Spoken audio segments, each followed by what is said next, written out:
Good morning, everyone. My name is Daljin, professor at Simon Project University.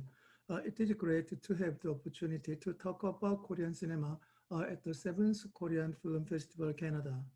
Since I have only 10 minutes, I focus on the growth of Korean cinema in the global sphere so that we understand the ways in which the West meets the West beyond the boundaries.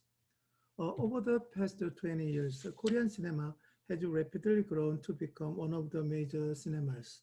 Several elements explain the growth of Korean cinema and the current status.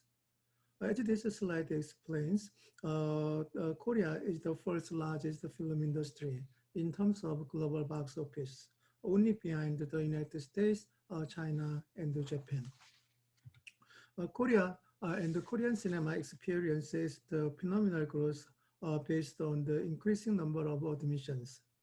Korea is the number one in per capita admissions at 4.18 in 2018, surpassing the United States, France, and the UK.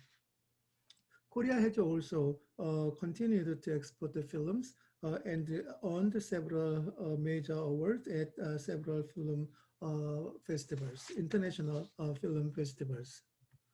Several foreign films, in particular Hollywood films, also target the Korean film industry. Therefore, Korean cinema has become one of the most vibrant and the most significant in the global film market. This means that Korean cinema has to be understood in tandem with globalization. Serialization around the cinema and the globalization has been structured in terms of a basic opposition between Western and the third world cinema. Western cinema mainly portrays commercial and culturally imperialist cinema, like Hollywood movies and Western European movies. Compared to this, third world cinema mainly represent non-commercial, indigenous, politicized cinema. They oppose to imperialism and commercialism. In globalization, in film needs to check several issues, including whether culture is becoming homogeneous or heterogeneous. As many Hollywood films are imported, several film scholars and critics develop two major aspects. The first one is that globalization is a single homogeneous system representing cultural imperialism.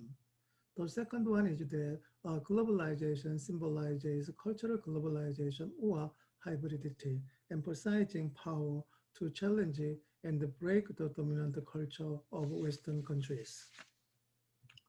In order to identify whether Korean cinema has been homogeneous or heterogeneous in the midst of globalization, it is critical to understand the major characteristics and the film genres. In this regard, one of the major characteristics of Korean cinema is in its diversity.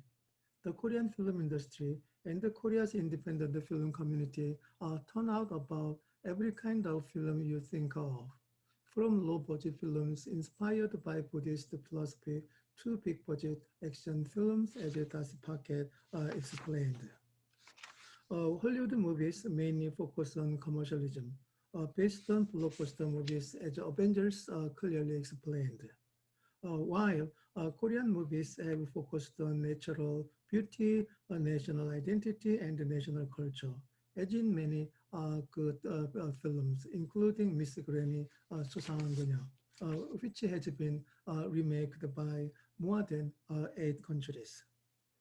However, Korean cinema cannot resist foreign influences and changed its directions through hybridization processes.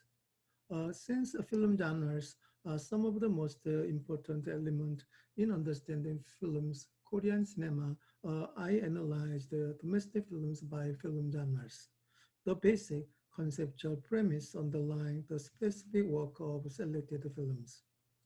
The sample films selected are 460, produced between 1971 and 2016.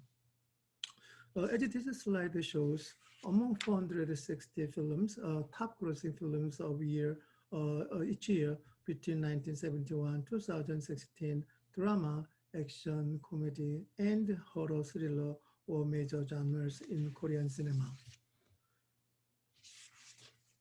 Among 460 films, about half of them, about 50.6% were dramas, followed by action 14%, comedy 12.6%, and horror thriller movies. Others include adult science fiction, western, and documentary. About 11 movie genres provided the top grossing films with three genres, drama, comedy, and action responsible for 77% of the highest grossing movies. In Korea, melodrama has been one of the most significant. And there are many reasons why melodrama has become a major characteristic of Korean cinema. Most of all, melodrama focused on ordinary middle class and working class citizens and their audience. Contemporary Korea has an intimate relationship with melodrama because of the furious rate of change it has undergone in the past several decades. A society like Korea that undergoes such rapid development is prone to embracing a melodramatic sensibility. Of course, like in Hollywood, in Korean cinema, drama is on the decline, while comedy, action, as well as thriller have increased. Korean cinema has lost its diversity because several Hollywood-style movies, Hollywood-style genre movies have increased. In recent years, there have been several interesting movies like Okja and Parasite. When the Parasite made a global achievement, Bong Joon-ho, director of the film, explained that he attempted to combine three major genres, including comedy, drama, and thriller, most popular genres in Korean cinema, which made the film successful. One interesting point or one interesting element is that we still experience the lack of female directors. Although Korean cinema has become one of the largest and the most successful non-Western cinemas. In Korean cinema, for example, only 9 movies among 327 films screened in 2016 were produced by female directors.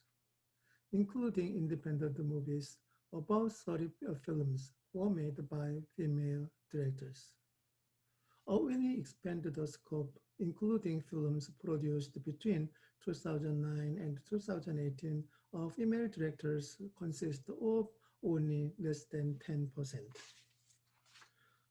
To conclude, Korean cinema is healthy in ranking and global reputation. However, it struggles with content and foundations, in particular in terms of diversity of film genres and directors.